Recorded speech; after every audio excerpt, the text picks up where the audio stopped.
All right, guys, today's guest is what happens when you mix a D1 athlete's discipline, a Bay Street finance suit, a colorblind visionary, and a dream way too stubborn to quit. Anthony traded spreadsheets for spray paint, boardrooms for massive murals, and 9-to-5s for 2 a.m. painting marathons. His work has been featured in New York Fashion Week, Coachella, Toronto International Film Festival, and hangs in galleries and private collections all around the world, even though he literally sees color differently than the rest of us. If resilience, hustle, and creativity had a baby, it would look like this good-looking son of a bitch. From Alabama State baseball to a global art icon, Anthony is here, and trust me, you're going to want to hear how he pulled it off. Ladies and gentlemen, Anthony. I'm excited to be here. Awesome. Thank you. Stronger, smarter, faster, healthier, better. I love that. That was cool. That was nice. That was fun. That was nice. Okay, so I guess the first question really I have for you is like, take me back to the early days. Like, when did you first realize that you were seeing the world a little bit differently, like literally and creatively? Yeah. Based on colorblindness? Mm-hmm. Yeah, so I've been colorblind my whole entire life. It's a funny thing that I talk about now is, you know, it was a big setup when I was a kid. When I was like 4 years old, I knew I would be an artist. So I told everyone I was colorblind. No, I'm joking. That didn't. Oh, really? I was like, wow.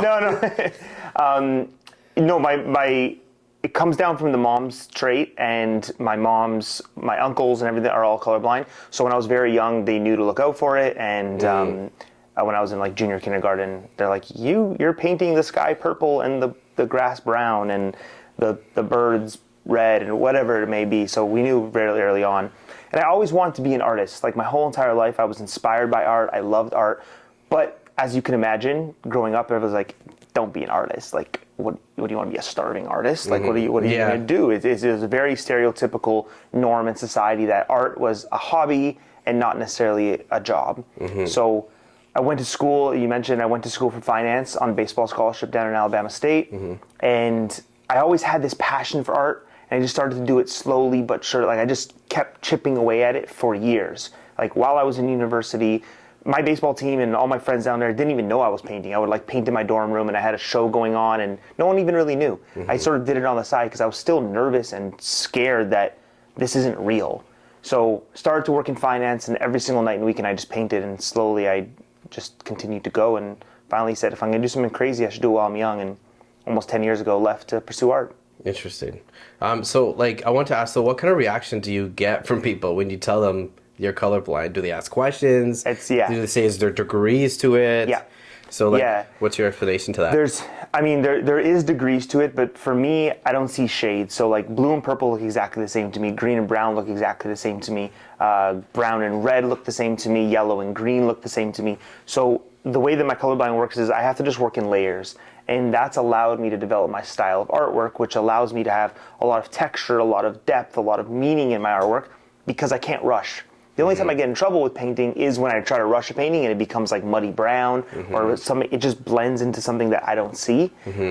So when everyone asks me, the first thing everyone asks me is like, okay, what color is that? Or like, what color is this? They try to like almost test you? Like, exactly. Because they've never experienced. It's just normal. It's just like a normal reaction for someone to be like, what do you mean you're colorblind? And how do you... Does that frustrate you though? No, it's just humans with wonder, right? Or like wondering, how can this be? But I think it's become a little bit of a superpower for me, because I didn't, you don't use it intentionally in my artwork, but it really does help. Interesting. So, like, how's that shaped you as an artist? Allowing me to work in a different style, which is very uncommon in art. Like, because I don't see that what my painting ends up being is not necessarily what I intended it to be. Because when the colors are blending, when I'm adding layers, I'm not actually noticing the change of color, the change of shades. So for me, it's all about the depth, the texture, and the storytelling in the artwork, which has helped me. So I think it's been a help, which is crazy to say. Has it been any moments of like self-doubt in the beginning? Just because, that seems like a hurdle to get over in the beginning. For sure. Yeah, no, for sure. There's been so many paintings that I've ruined in a sense of, I'm working through a painting, I'm adding blue over here and yellow over here, and I see something that I think is beautiful. But, my wife is my biggest, not critic, help in terms of the artwork side of things. And when I'm finished painting, she's like, did you mean to make, it could look pretty, but did you mean to make this all like muddy brown? Or like, did you mean to do this? I was like, no, it's not muddy brown, it's baby blue and yellow. What do you mean? And so there has been definite times where I've tried to get through a painting quickly or tried to add colors that just didn't work, like physically work. So that is definitely a hurdle, but I just think because I've been doing it and just, you know, being colorblind my whole entire life, doing it for so long, I've been able to just to work through it. Interesting. So would you say that you create better with like a little bit of pressure or like total chaos? I think a little bit of both. Like I think I work in total chaos all the time. I'm constantly working on 10 to 15 paintings at a time because of my layering process. I'm working on one painting base over here, I'm working on another painting base over there, and I'm always constantly layering to them. So there's definitely a lot of chaos. But then also, I do a lot of custom work. We just mentioned a piece that I'm going to do for you that has something very specific. So I will take that inspiration and then work it into my own pieces. So that is a little bit of pressure as well. So how does that process work in the sense of like, okay, like you have obviously your canvas and everything like that. Do you like what's your process of starting like one of your pieces of art? So I'm always working on like between 12 to 15 base layers. So what I'll do is I'll have a bunch of canvases in the studio that I'm working on layer after layer after layer. No intention of what those paintings are going to ultimately become, but I'm just working through them. Then when I have an idea for a top layer, whether it's a custom piece, whether it's something that I want to do, I'll find the painting that works for that base and then add that top layer. So they're always about a 7 to 12-day process that I'm sort of working through these pieces, adding layers, adding texture, and then once I think a painting's base is done, then I can add my top layer, and that's sort of the process. What's like the longest piece of art that like what took you the longest? Yeah, time-wise. Well, if I'm intending to finish a painting, it doesn't take long. It's still about a week. But I mean, there has been paintings that I've painted over 30 times because I didn't like the result. If I don't ultimately love the painting that it ends, I'm very comfortable and very happy just to paint it white and start again. Yeah, and it doesn't frustrate you. No, I do it much? often. If I have to and I could love 90% of a painting, but if that last little 10% isn't perfect, I'll just paint it over because I'd rather have something that, and I've learned this, like the general population or the end client or when I have all my different galleries, what everyone thinks, it doesn't really matter because art is so subjective, and you can look at a painting and be like, that is the best painting I've ever seen in my life. The next person walks in and be like, that is the worst painting I've ever seen. And that's the beauty about art, is that everyone can see something different in individual pieces. So what I've learned to do is just do what I love.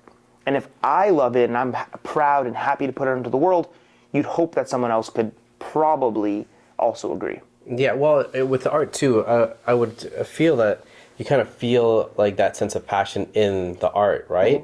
And you can see that what they're trying to do, and you appreciate that even more, and especially when you paint with such like integrity. Yeah, I feel like they understand that. The people value that. The people really truly appreciate it, right? Yes. Now, so if you're gonna have to like restart like a couple of times, it must like really train your patience. Or have you always been a pretty patient person? Yeah, I think, I don't necessarily would call myself patient, but like I definitely, in that process, definitely patient. Just because I understand. I think it comes from a place of understanding the process, and I definitely understand that the process could be quick. There's sometimes I finish a painting in a day, and it's what I consider incredible.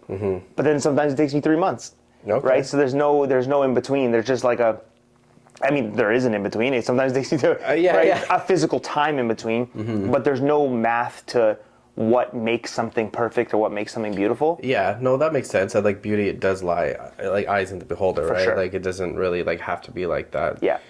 So what are your influences growing up though? I read that it was I believe your uncle. My uncle, yeah. Yeah. Yeah. So my uncle was an artist, but growing up, it was, through the 80s and 90s, he was, don't want to use the word starving artist, but he was an artist that did struggle through artwork. And although he was my biggest art inspiration, he would be the first to tell me, like, this isn't a viable career. Like, you have to work other jobs and different things like this. Unfortunately, when I was in university, he passed away. And when I came home, I got all of his old artwork. He was also a poet. I got all of his old poetry. And looking back now, it definitely was an inspiration to me. To almost say, like, okay, taking this mold and taking all the hard work that he did, can I actually turn this into something? So he was my biggest direct inspiration, because although my parents were supportive of everything I wanted to do, they weren't artists or anything even close to art. And I had no other relation to an artist or anyone that painted. or anything creative, honestly, not even actors or musicians, nothing. So I sort of had to like form my own path internally, but utilizing, just studying really, like just studying old artists, studying modern artists, and just understanding what they do, I was able to just sort of carve my own path. And because I went to school for finance, when I came out and I started to call galleries or called agents or dealers or anybody who would listen, they're like, who's this punk? Like, what are you talking about? Yeah. Like, you're not an artist. Like, just go back to the boardroom. Go back to the Excel spreadsheet. So I had to create my own path, and that's when I started opening up my own galleries, hosting my own shows, just ultimately representing myself. So being the agent, the gallery, and the artist, and the marketing team all in one, because I had to, because no one would listen. Yeah. That's how I did it. So when you said like when they're like, oh, you're not an artist, like what would be considered an artist for them then? Yeah, so opinion? I mean, there's just the very stereotypical, go to art school, get into a gallery, go into group shows, like a very traditional path. But we live in such a modern world with social media, with just because of the power of computers in modern day, we could do all of that and find clients, host my own shows, like all the different stuff, and just be creative individually. We don't necessarily need a third-party gallery. And now I do have third-party galleries. I have a gallery in Sydney, Australia that represents me. I've done different shows all over the world with different galleries. But as a full-time representation, I could do it myself. Yeah. So I find that your art is super vibrant, textured, layered. How much would you say is that like instinct versus like intention?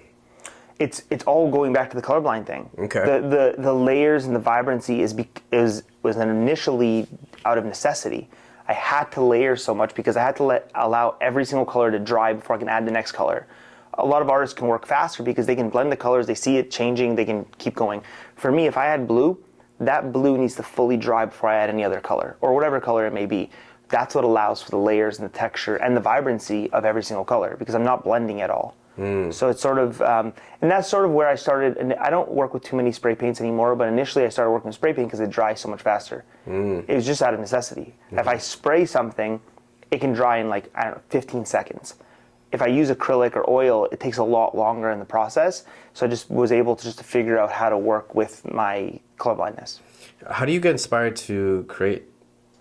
Like, do you have that situation where, like, do you, like, I know it sounds maybe lame, but you go for a walk, do you put on music, do you pour a glass of tequila, like, what? All of it. All of it? I think all of it. Travel's been a really big thing for me. I've been very fortunate to get to travel around the world, specifically doing artwork, but also just traveling just to enjoy life.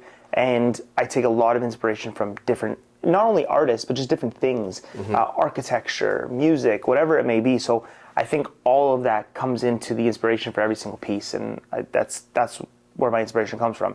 And the second thing I always do is I create a lot. So I think through the creation process, I'm able to re-inspire myself.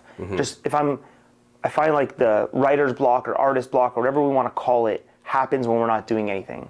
But if we're just trying things and actually putting things out into the world, good things happen. Yeah, just doing. Movement. Yeah, exactly. And so when you do sit down or stand to like paint and stuff like that, do you like, what's the scenario? Like for example, when I'm programming or whatever, I like a little bit of music in the background. Do you have it, or do you like silence? No, I definitely listen to music. Yeah, I definitely listen to all different types of music as well. Like, I listen to absolutely everything. Yeah. So I listen to a ton of different music. Just try things. I journal a lot in process as well, or just draw down concepts. If I'm working on a full collection, I will have a little more of a plan. I mean, like I'll plan, because I've done so many paintings, like hundreds and hundreds that I can reference of my own artwork. I can say, like, I really like this from this painting, and I really like this from this painting. Let me try to create one together. And sometimes it works and sometimes it doesn't, and that's the beauty, and that's the process.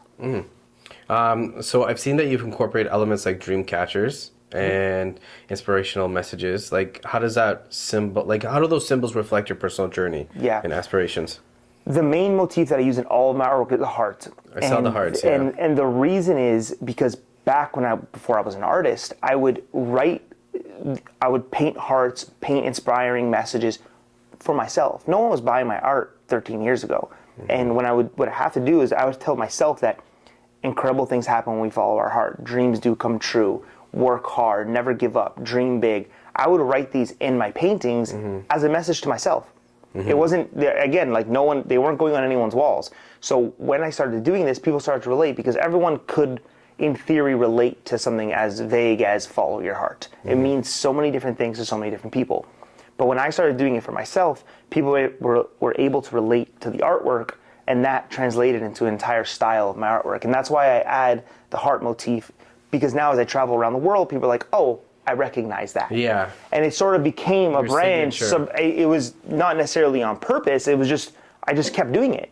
Again, for myself. If someone stops buying my artwork, I am happy with it and it inspires me. Yeah. And my goal is to inspire. Like my goal with my artwork, the root of everything is that every single time you see one of those paintings, you should be inspired by it. And that's my goal.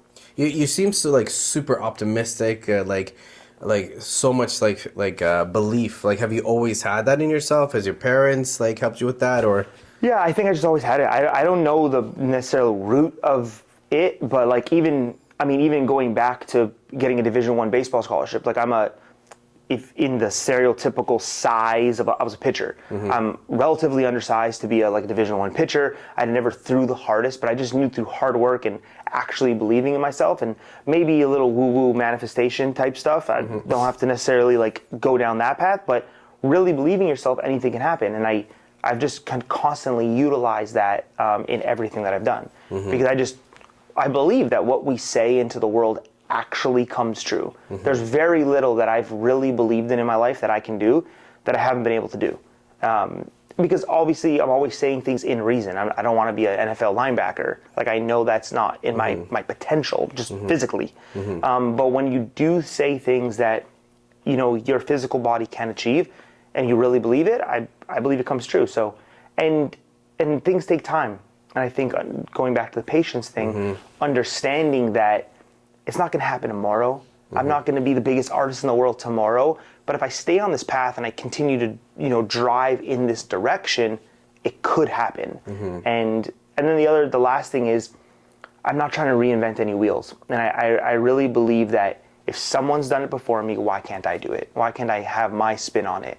And everything's been done in the world. Whether it's opening a gym, whether it's becoming an artist, it's been done. So we're not trying to do something crazy. I'm not trying to go to Pluto. I'm just trying to become an artist and the best version that I can be. And I believe that, you know, believing in that is the first step. What's the first big no you got in art? Well, I mean, really stood out to you. It's a tricky question. It's a good question. The first big no, I mean, there's just been so many. Like, I think in Was art the first one really stand out to you? Because you kind of expected it? Yeah. You're like, I'm just going to shoot my shot, see what happens. Exactly. You're like, okay, whatever, let it roll off your shoulder. So for me, again, like I've just always been this way where I wasn't recruited to go to a Division I baseball school. I personally emailed and called all 306 Division I schools. Yeah, I saw that. I dealt with, so of 900 to 1,000 emails and calls that I made multiple times to each school, I dealt with 99.9% failure, but I knew all I needed was one to say yes. So I think I've just always had that trait in me where like rejection was just part of the game and understood that it's just a numbers game. Then when I had to get a job in finance, I played baseball every summer, so I had no internships. My resume had absolutely nothing on it. I worked like at Foot Locker and Champs like part-time for a couple months.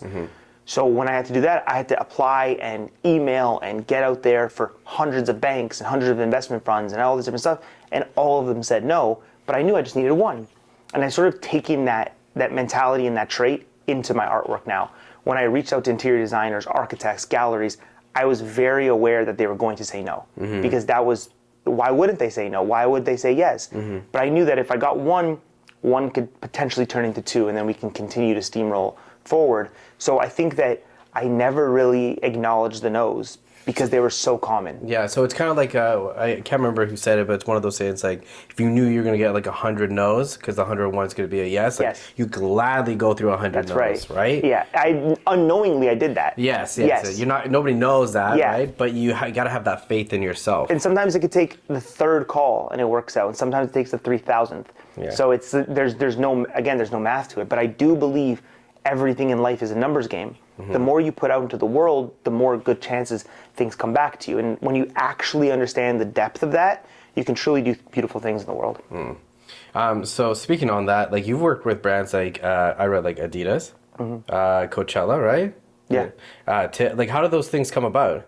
All of them. Disney was one of my favorite. I did a project with Disney. They come about in so many different ways. Usually it's through a marketing agency or through an influencer program or something along the lines, but they see a painting or see something that I've done and they're like, well, we really like how you spun this, whether it's Coors Light or I recently did a collaboration with Prisoner Wine based out of California, and they saw a painting, they really liked it, and we did all of their boxes for the holidays that went into like the LCBOs and like all over throughout Canada. And it always just starts with like an individual painting that has reference, not necessarily reference to the wine, but it has their brand ethos in it, and then we can sort of continue to go. And I've been very, very fortunate to work with brands. I love the collaborative aspect of working with a brand, and it's really fun. Has there been one that like really when you got it, like, oh wow, okay, this is sweet? I know they're all great. Yeah, there's one that kind of like took you a second. Yeah, I think too. Like I had just mentioned the Disney one. That was just so cool because we got to go down to Orlando. We got to paint there and do everything like that was at Disney World. That was cool. But this recent one at last holidays with the Prisoner, it was my first distribution deal. So I got to go into LCBO, which is our liquor store here in Ontario, and I got to go in and like see my artwork on their shelves and like it distributed through all of the liquor stores across Canada. So that was the first like, whoa, this is crazy. Yeah, I've done so many, the Adidas, the L'Oreals, and all these Coors Light. I've done a lot of events and things for them, but never distribution.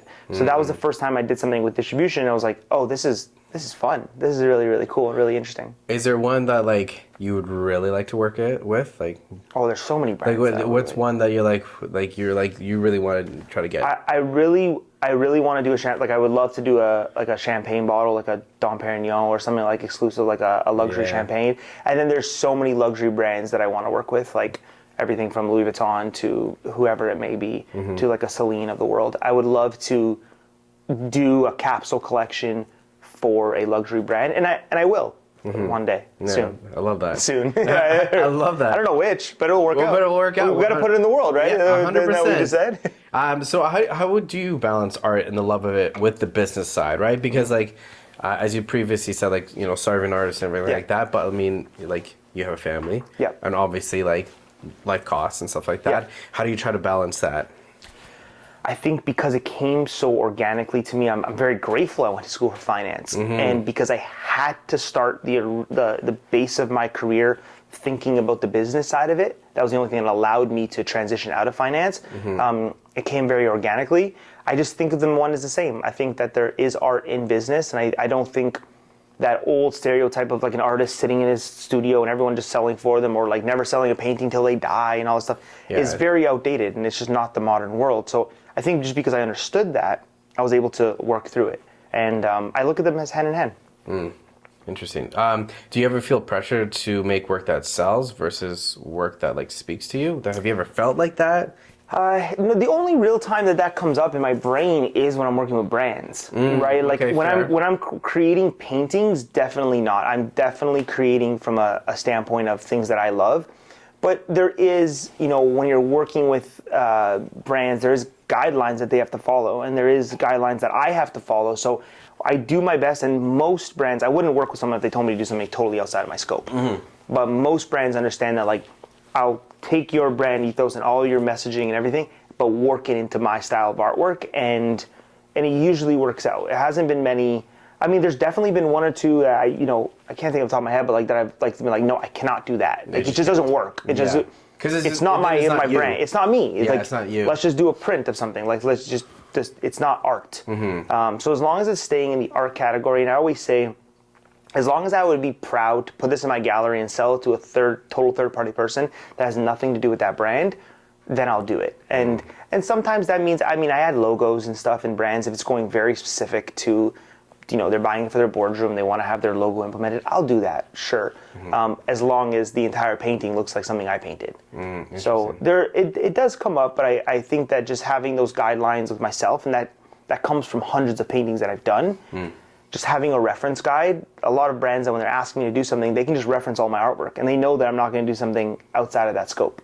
Has there been a time where like you like give them a draft and they're like, nope, and you're like, okay, no worries, and then like Sure, you give them yeah. nope. Yeah, They're yeah, like, okay. Yeah, no, I mean, it happens all the time. I do presentations like that's a great question, because I do presentations like all the time. Like in terms of when I'm pitching to a brand, or a brand wants like a sketch from me or something like that. So I'm often doing things, and sometimes it happens a lot with like restaurants or like venues where they're looking for something specific, but I try to spin it in my own way, and they're like, yeah, that doesn't work. I'm like, okay, yeah, it doesn't work. Like I agree. Like it's got to work.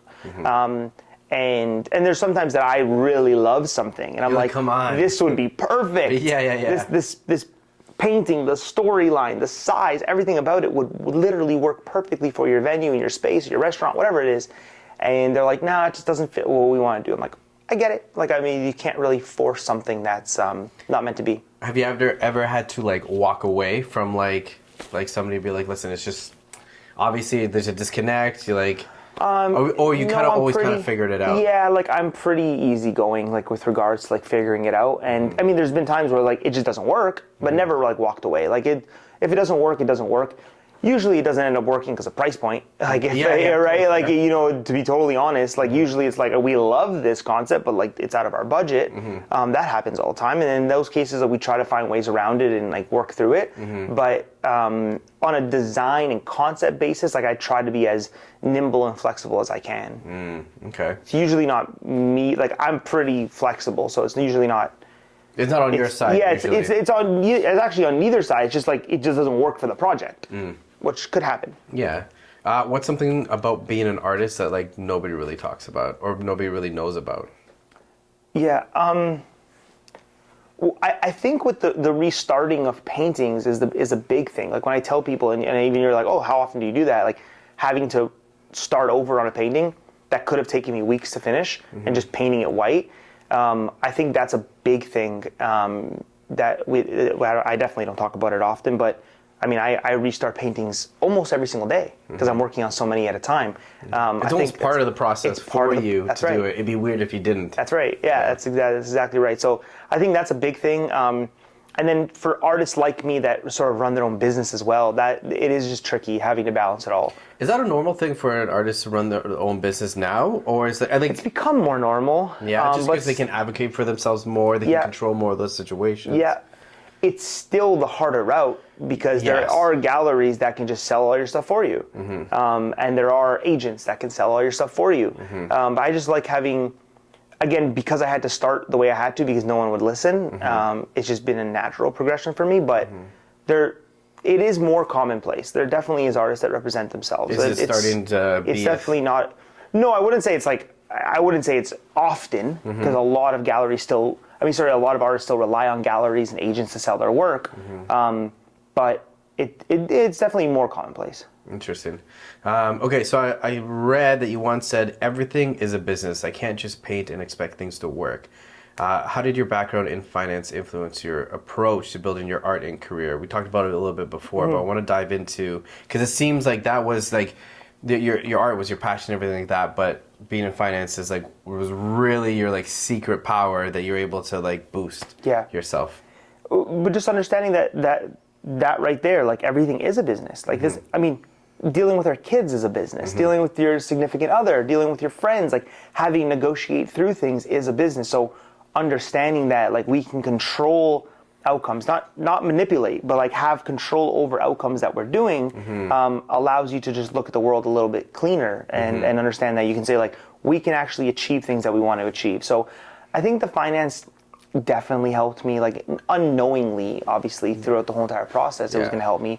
But looking back on it, I mean, it was a huge help just to understand business, understand how to go into a boardroom and talk to people about like.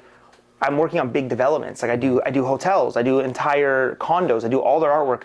Being able to walk into a boardroom with, a board of directors to talk about all of the artwork in amenity spaces, elevators, lobbies, all of the spaces of a whole entire condo, I can do that confidently now because I sat through those meetings in finance when they were talking about the financing of them. So I understood how they talk, how they think about things, how they allocate their budgets, like whatever it may be. I think finance helped, tremendously with that. When you did that, did you find that they were a little surprised that you're like, why is this guy so confident, sure. so good? Like, Yeah, they would pull you aside, like, hey, man, like. Yeah, no. It's often it's like, oh, well, we could tell you worked in finance. Exactly. There you go. But then there's a very fine line to just making it look like it's about money, or it's a very fine line to making it look like we're just trying to, like, I never want to detach from the artistic value of it. So I am always, when I'm speaking, it's always on how art can elevate spaces, not the finance side of things. The finance side of things is an eventual conversation we always have to have. Happen, yeah. But I'm always, going down to like how artwork can elevate a space to ultimately make them more money as well. When you have maybe an Instagrammable moment in your restaurant or in your hotel, people are going to want to come take photos there. Yes. We're looking at a photo of this is a resort in Antigua, and that if that faces the ocean, people take photos there and they post them. And like, where are you? Oh, we're at Hodges Bay in Antigua. I need to go check this out. Yeah, this is cute. So this is great. Or even if you scroll down here, actually, on this page here, there's that Dream Big. That's in Liberty Village in Toronto. So that was done by Lifetime Developments and the Liberty Village Business Administration, that big mural there. And something like that as well is like, people go and take photos of that. That makes them want to come to Liberty Village, which then drives traffic to all the businesses around Liberty Village and helps the coffee shop. It helps the pet store. It helps all these different things. So understanding that, artwork can elevate spaces and ultimately make them more money, the trade-off definitely works. And that's where those conversations definitely come into play.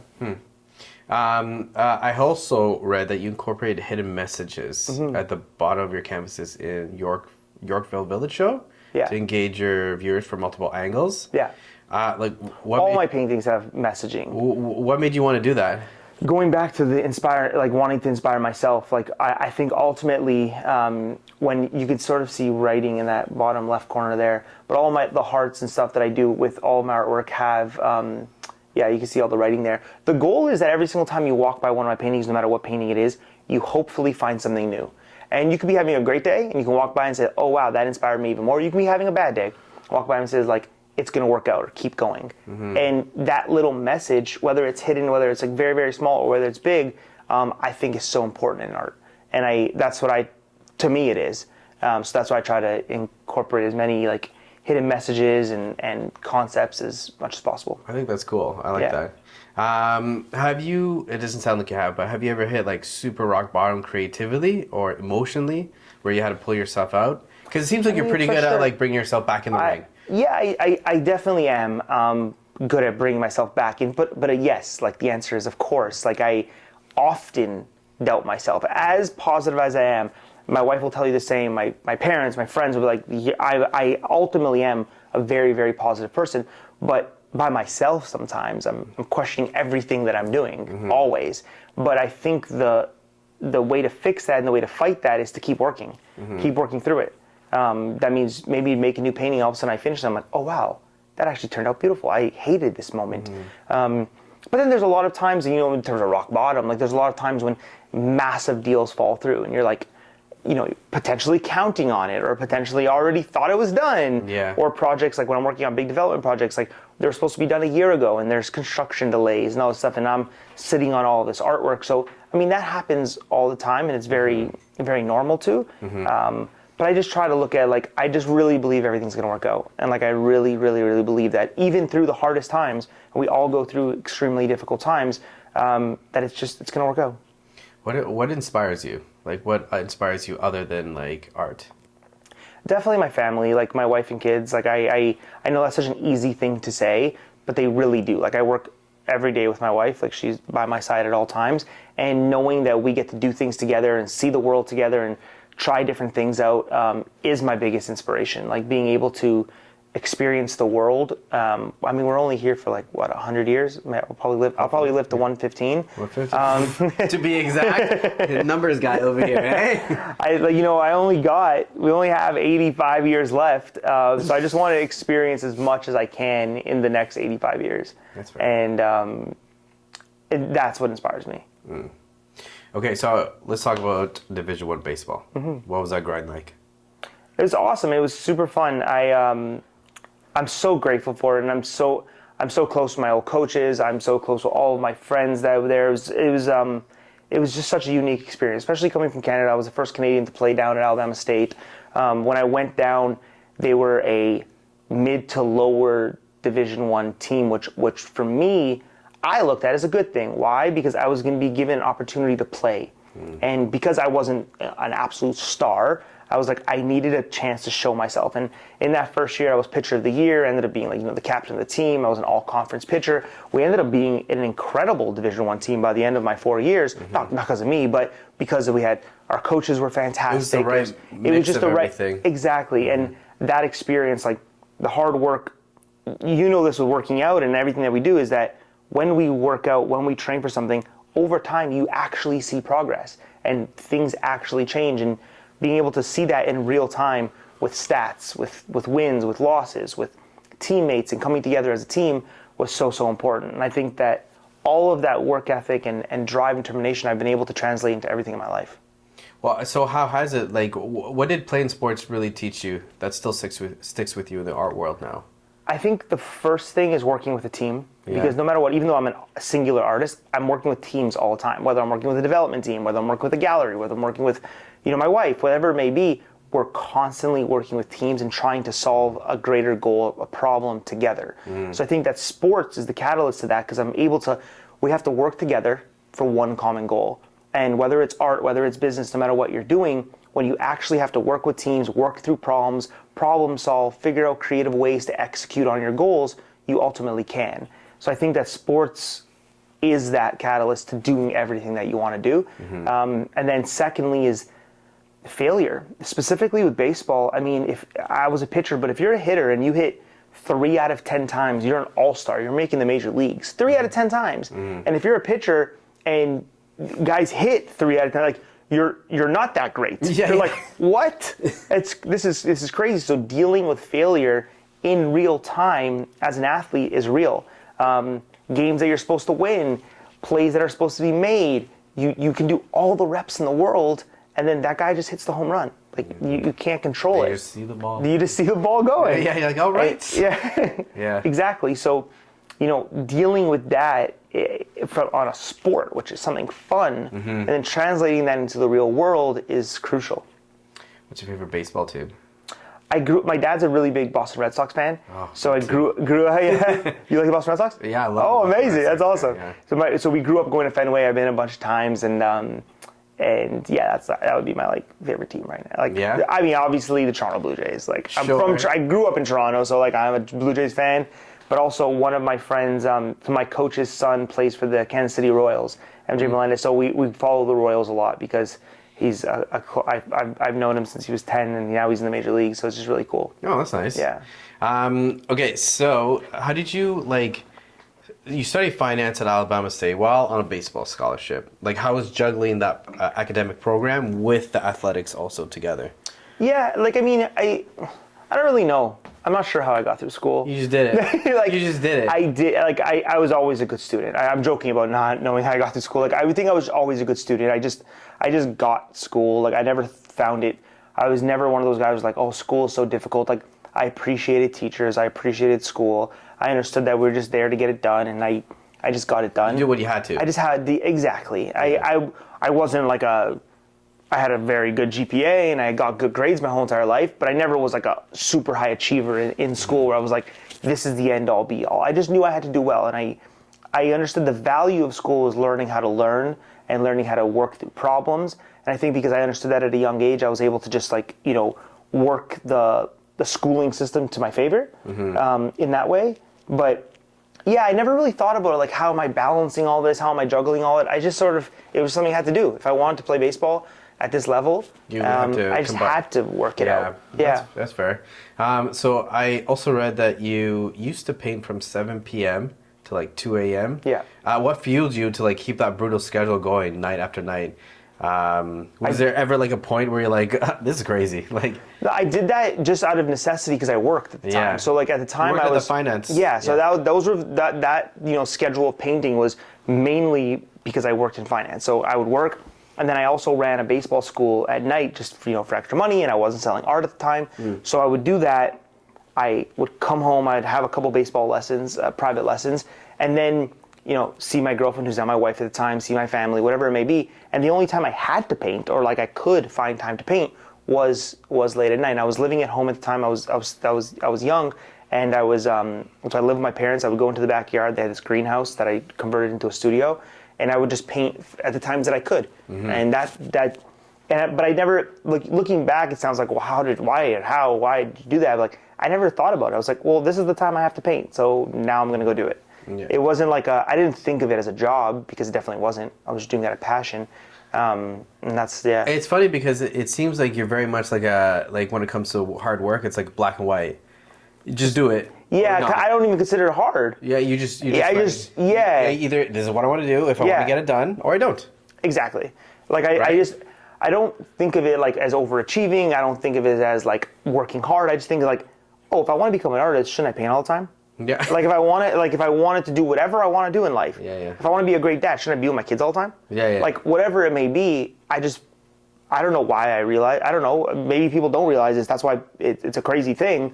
But like we just have to do it. Like it's just a thing that. But I find nowadays people overthink a lot of things. Sure. Over because we have so many options.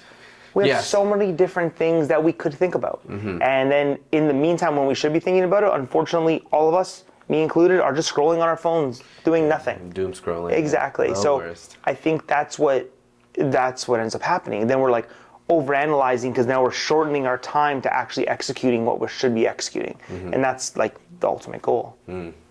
Okay, so February 2017, you walked away from finance, right? Right after buying your first house and just before your wedding. Yes, like a week before. What was happening inside you at that moment when you made that jump into the unknown instead of that quote unquote safe life? Yeah, when it's said now, it sounds so much crazier, because I didn't even realize how crazy it was in the moment. Is your wife just as crazy as you? No, she's like the most calm, amazing person in the whole world. And she's just along for the most supportive ride ever. We've been together for like 18 years. We've been together since grade 10. And I don't know. I just always thought of it like I didn't think of it in any way. Like obviously people at the time were like, what do you mean? What are you, like, you crazy? You worked so hard to get this great job in finance. Now you're making good money at a young age. Like, what do you, I literally left to make $0. And the night I quit, the night we closed on our first house, that's a true story, like right before my wedding. Because I was like, well, if there's ever a time to do something crazy, it's right now. Let's figure this out. And like, I had my degree. Like in the back of my mind, I wasn't going to get a side job or anything like that, but I did have a degree in finance. I had some years experience. I had very good relationships in that industry already. So God forbid you could figure this out. God forbid we'd make it work. Yeah. Yeah, like, I mean, I just always felt like I was going to make it work. Did you tell anybody beforehand? Everyone knew. Oh, okay. So like, I was already doing full-blown art shows on the side. My bosses would come to the art shows. I was like, if you didn't know I worked in finance, you thought I was an artist already. Oh, really? Like, because every single night and weekend I was painting, and every morning I was painting, and like I was literally doing full shows. And the biggest catalyst was I had an opportunity to go to New York to do this mural, and I had to take off a week of work. I had a couple weeks of vacation, but my boss at the time, I had moved companies, and he's like, but you're not an artist. And he didn't say it in a mean way. Like I don't say that as he was like trying to turn me down. He was just like, wait, well, you're gonna take off a week of work to go paint? Like, if you're just gonna do that once and then that's it, like what's the point? Is how I actually took it. He was just saying like, what do you mean? Like, go, if you're gonna take off a week of work, like I don't know, go on vacation, do something with your family, like wife, Mexico, do something else, right? Yeah. And he wasn't being negative, but then I looked at it like, wait, I am an artist, and if I'm gonna do this, I gotta go all in, and that was just it. It just happened so organically, and I was like, well, I'm gonna give it my all. How was that conversation with your parents and your wife? I think my wife definitely knew. We talk about it every night, so she definitely expected it. My parents as well, like anything crazy that I've done in my life. They kind of expected this? I pitched it 100 times before and sort of warmed them up, and eventually they were like, yeah, okay, sure, you've been talking about it. But everything I ever say I'm going to do, I'm eventually going to do it. Time just hasn't caught up yet. And so ultimately when I said, like, I am quitting my job, I am becoming an artist, they're like, as parents should be. They're like, 1 second, let's think through this. Let's whatever it may be. But ultimately now they're my biggest fans and they support everything I do. And it's harder as when you keep believing in yourself and keep making things work, it makes it more difficult for everyone around you to be hesitant, right? Like when I prove that I can go get my own scholarship in Division I, when I prove that I can become an artist, when I prove these things, now when I say something crazy, they're like, okay, yeah, you're gonna do it, aren't you? I'm like, yes, we're gonna make it work. And in the worst case scenario, it's all good. Oh, wow. Yeah. Okay, so if someone's sitting at their desk right now listening to this podcast or watching this podcast, hating their life but scared to bet on their dream, what's the first thing you would tell them? Whatever that dream is, do a lot. And I think that we underestimate what a lot means. I think that ultimately, if your dream is sewing, if your dream is painting, if your dream is working out, like to be a trainer, whatever it may be, do it a lot. Do it often. Do it at every other waking moment. We have jobs, we may have kids, you may have a significant other, you may have all these different things that you have to do. But if you actually have a dream to do something, do it every single other waking moment. If it's only 7 minutes a day you can do it, then do it 7 minutes a day. If it's 2 hours you have a day, do it 2 hours a day. Audit your weekly schedule, audit your day. You will find time in your day if you really want to do this, if you really want to execute what you're saying you want to execute, not just talking about it like everyone does. If you actually want to execute it, you will find time to do it. And slowly but surely, that time will compound into something beautiful. And what if they find themselves like having some anxiety over it or scared to pursue it? I think they should. I think they should. You should seek that. You should seek the imposter syndrome. You should seek the anxiety because that's the only time we can grow.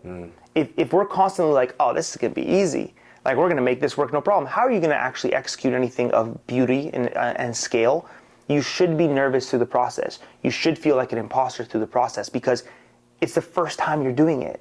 And if it's the first time you're doing something, it's going to feel awkward. You're going to have anxiety. You're going to be nervous. People are going to doubt you. All these different things are going to happen.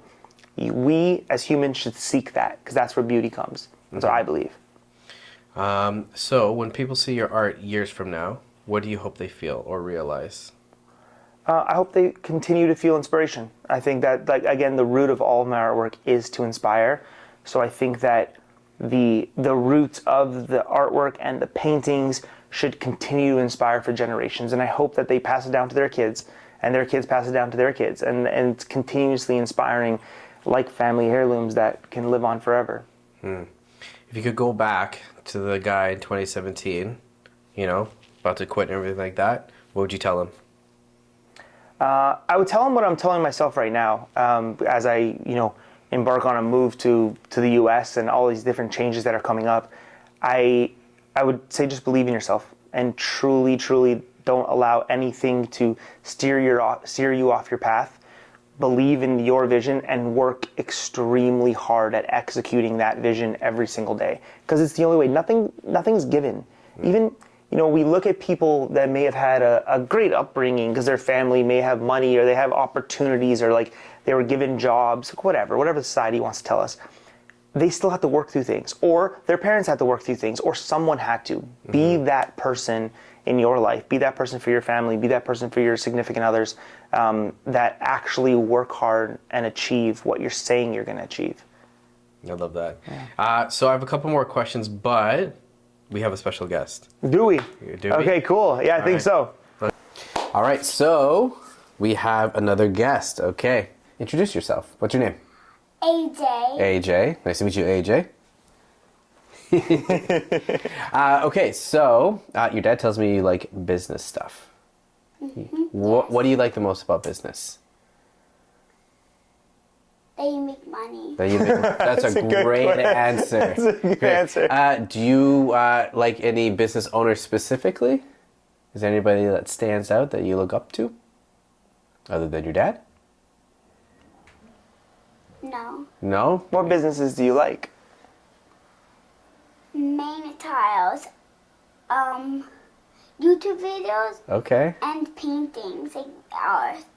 Okay, expanding your portfolio. I like that. So what do you want to get into when it comes to business when you're older? Oh, it's like daddy. Oh, really? That's nice. That's nice. That's all right. Do you have any like business ideas you have for your dad? What businesses do you like? building, Okay. like building homes. Okay. What about anything? Do you have any ideas in the tech stuff? Hospital, making medicine in a hospital. Okay. Medicine hospital. Very cool. Electronic. Okay. Wow. Very widespread. You're gonna do a lot, kid. You're gonna do way more than me. Okay, so we always ask last two questions to our guests. Okay. Okay. You can answer for yourself too if you like. But what does the word alpha mean to you? Alpha. I think that overall the word alpha means to me a couple different things. I think being the powerful version of yourself, making sure that you're proud of yourself is how I think of it. Usually we'll say alpha and then have male behind it because we're thinking about working out and being strong. But I think all of those terms to me meaning doing everything that you say you're going to do and actually executing it at your fullest potential. I love that. And describe yourself in one word. And then you after. Okay, describe myself in one word. Resilient.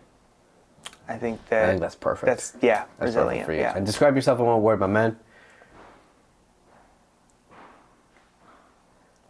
What's the goal of all businesses? What do you have to be if you're going to start a business?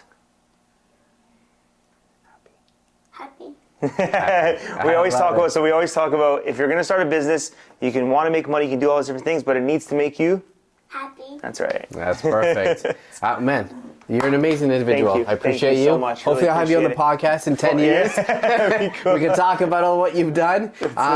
So for them to reach out to you, what are the things links? Instagram, I'm often on. So Ricciardi, my last name Paints. My website's Ricciardi Paints, and all that fun stuff. Yeah. Yo. That's it. Yeah. Awesome. Well, I appreciate you guys watching the episode. It's an amazing one. I appreciate you again being on. Love you guys. See ya.